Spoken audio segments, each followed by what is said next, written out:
All right, all right. Let us look at the plays of September for our newsletter on stock options. So we made a total of 7 trades in September. Well, before September. Here's what we're doing. We were actually closing the trades in September. A lot of these trades were opened way back when I first started this newsletter, which was in July of 2015.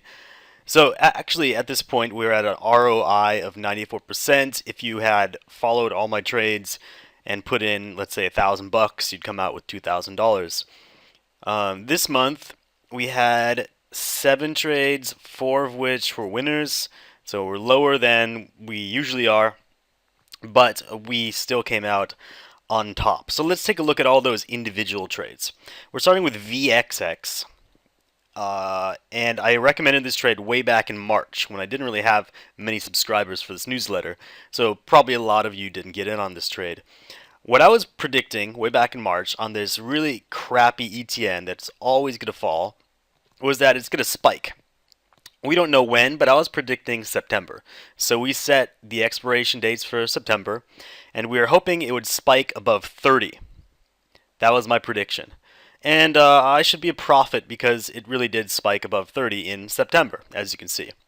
But it was a very brief tip above September, above 30, and that area for profit was quite brief.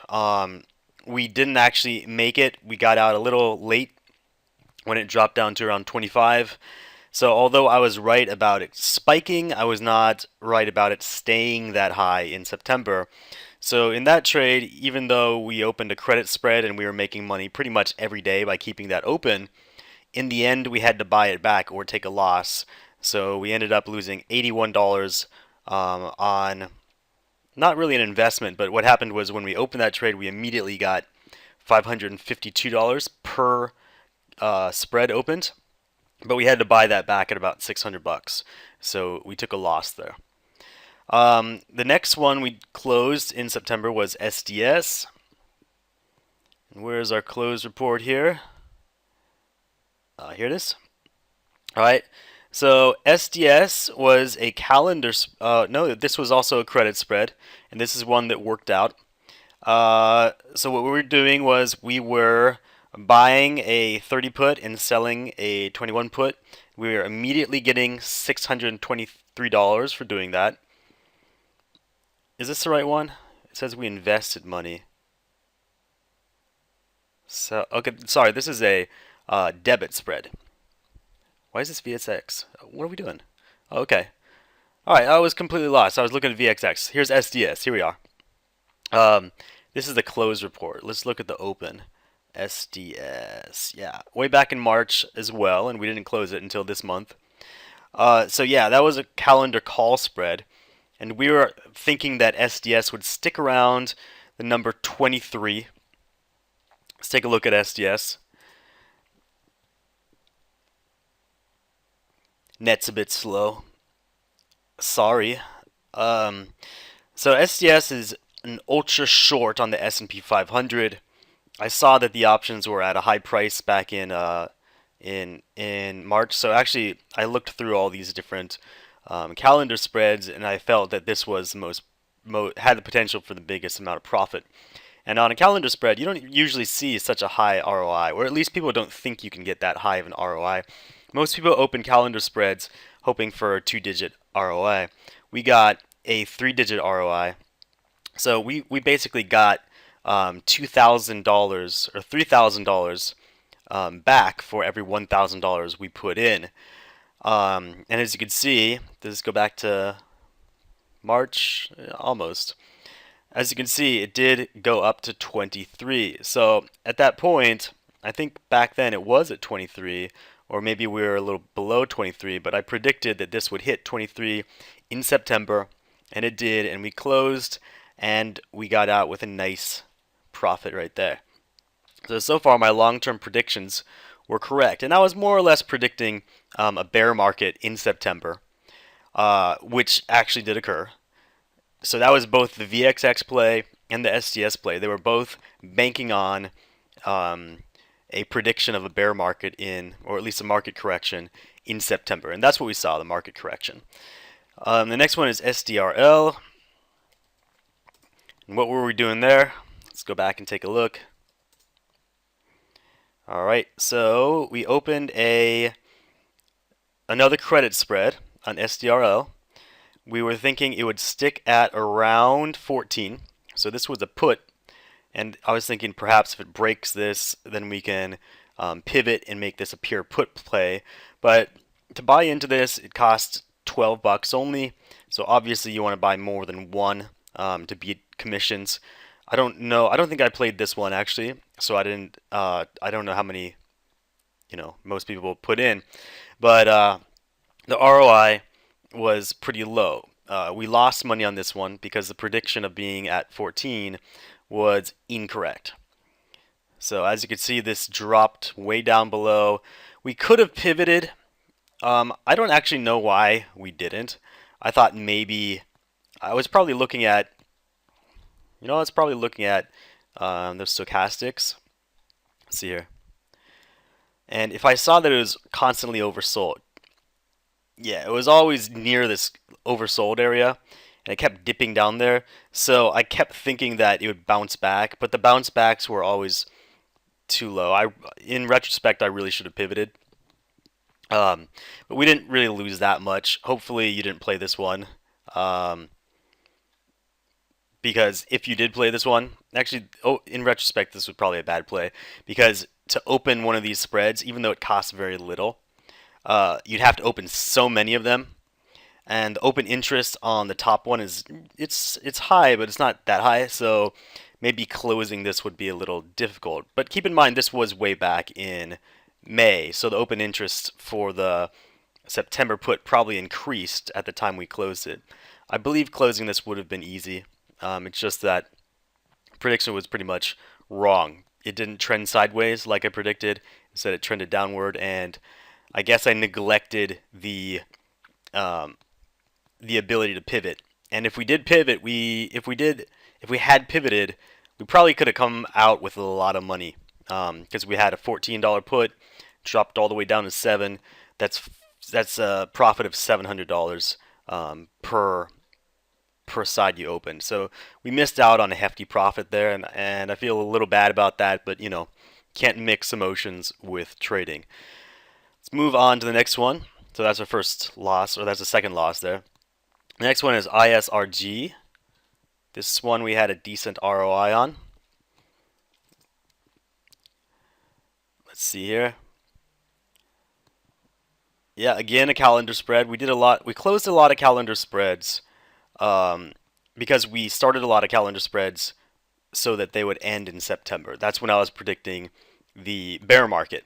So I just wanted these to end in September. And here's the analysis. Basically, that stock jumped way up to 500 something. And we were believing that it would trend down a bit and hit hit some level, like a resistance level or a support level. Sorry, a support level. They would keep it at a new level. If you're familiar with gap trading, if you're in my gap trading newsletter, or if you bought my gap game plan system, you would see immediately that this is a breakaway gap. So we don't expect the gap to fill. We think the gap is gonna bring us into a new trading region, and it's gonna keep us around this area. I saw the candlesticks and I thought it would probably trend down to a support level of maybe somewhere above 3 or 530. So we opened one at 535, and ISRG. And when we closed this in September, we closed it on what date exactly?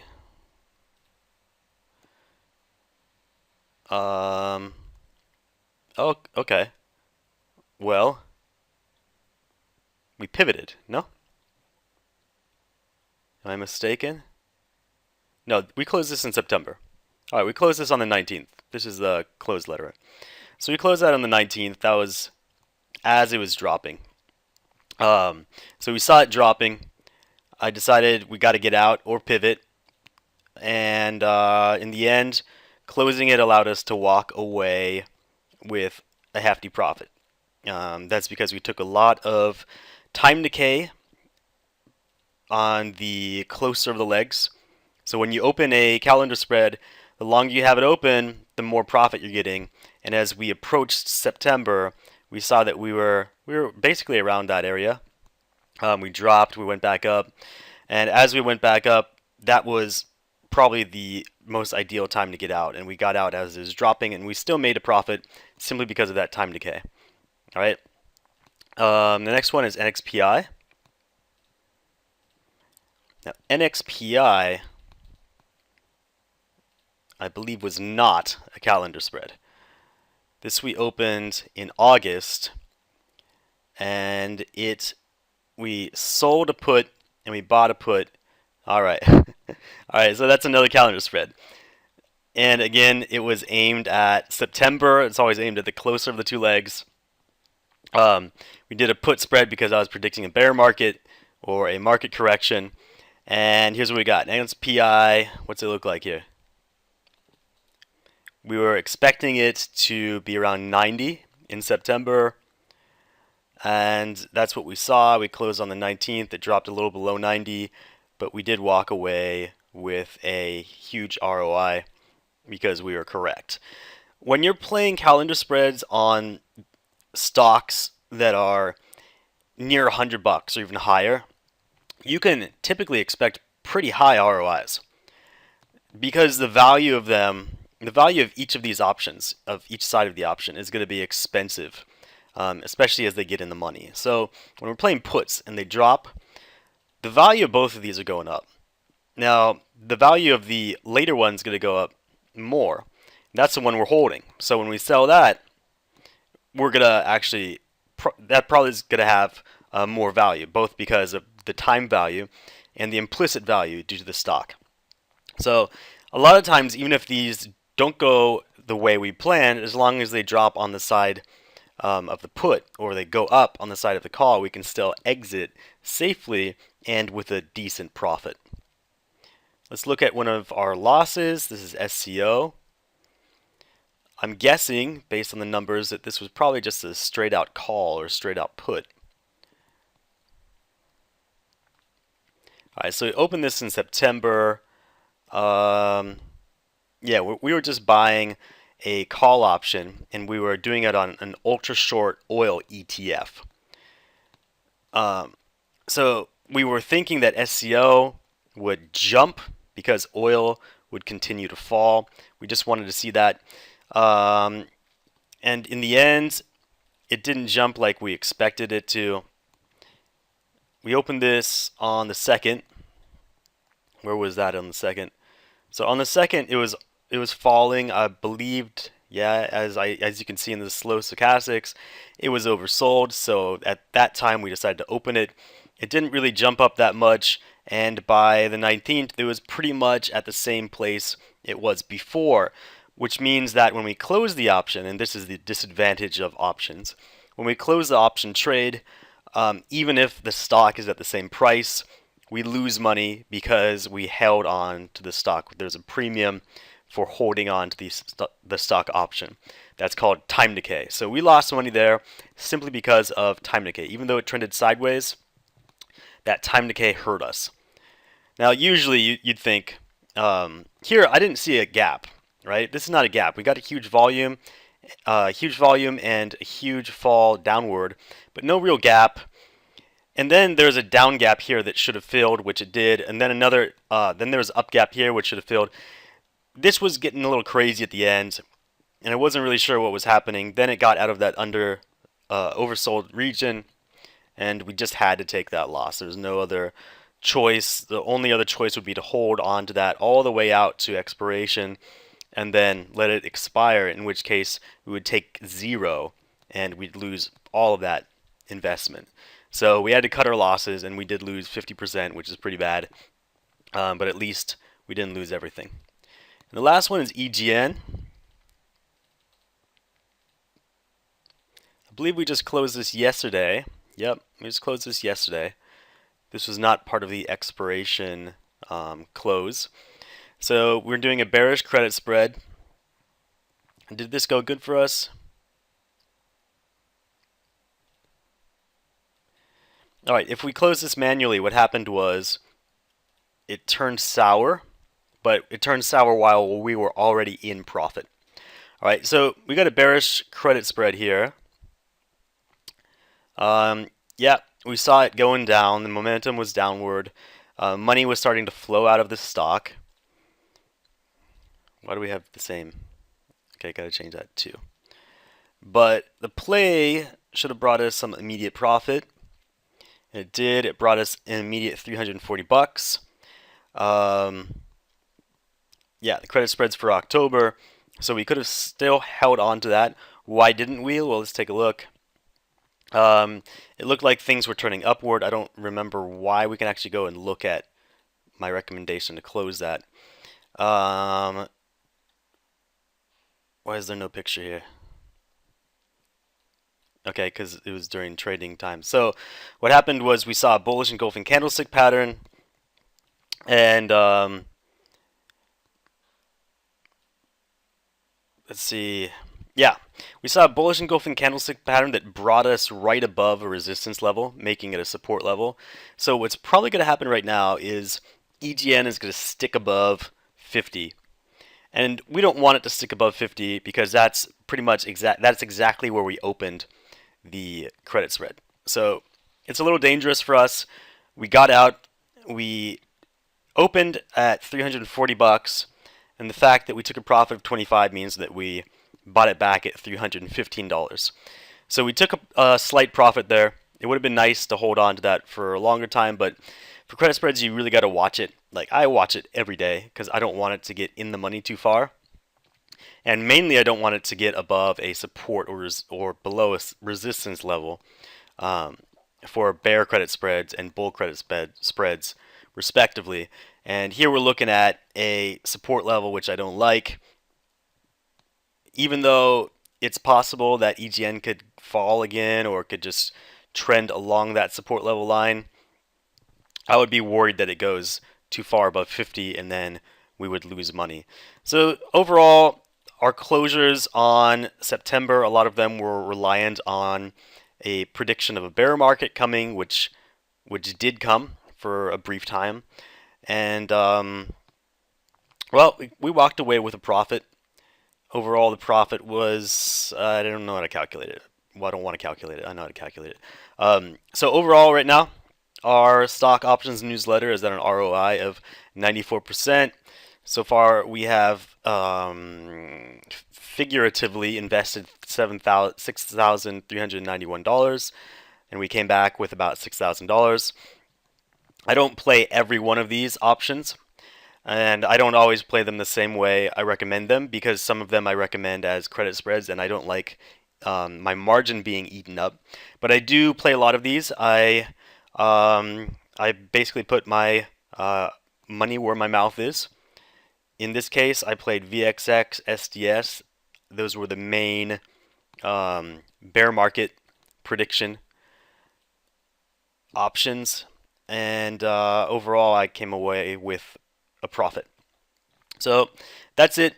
I can't play everything I recommend because you got to realize I have 5 different newsletters. And I want to play everything I recommend in every newsletter, but I just don't have the money or the margin to do that. So I will pick and choose. For example, on my Gap newsletter, I will follow my Gap trades, but I will use stock options. I'll mainly use just a flat out call or flat out put. And I'll play these. I played, for example, a credit spread here, but it ate up so much margin. Remember that this credit spread was $9 wide, so that means every time you open it, you've got to put up about 450 bucks worth of margin. And that's just not margin I want to put up because it means I can't withdraw as much money. It means I can't short stocks as easily, all that kind of stuff. But in general, I follow all these plays, and I wouldn't recommend anything I wouldn't personally buy. So please trust me here. This ROI is realistic. It is reasonable.